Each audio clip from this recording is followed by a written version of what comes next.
كيف توفى. هلا هو توفى بجلطة الله يرحمه مفاجئة. اللي بس أنا حابة أقوله للناس رفقا إنه كيف توفى. هلا هو توفى بجلطة الله يرحمه مفاجئة.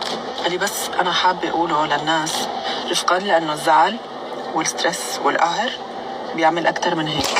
مؤخرا صبحي كان عم بيعاني عن جد من سترس، من قهر، من زعل، من هالمهنة اللي ما فيها وفاة للأسف. بعد واحد يفني سنين عمره وهو عم يعطي بلحظة يمكن يلاقي حاله مخذول من أقرب الناس، من الأصدقاء، من هالتعليقات الوحشية اللي ما عم ترحم حدا. إذا بتشوفوا بآخر سنابات من حلقتي معه في كمية تعليقات مؤذية، إذا بتدخلوا بتشوفوها. في ناس كاتبين الله ياخدك قبل ما تكتب أي تعليق مؤذي.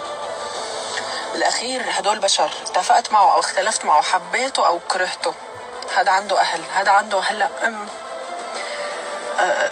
مفجوعة بابنها بحبيب قلبها. انت اللي عم تدعي عليه وانت اللي عم تسبيه، وانتوا اللي ما عندكم. ما بعرف إذا كانت هي إحدى أسباب يمكن قهره أو وجعه، ما بتعرفوا أنتوا شو وقع هاي الكلمة. أنا ما عم أقول إنه يمكن هذا سبب وفاته، لا، يمكن هو بالأخير عمره وقدر الله وكل شيء. بس رفقا بالناس، بس ما بدي أطول الحكي، ما بدي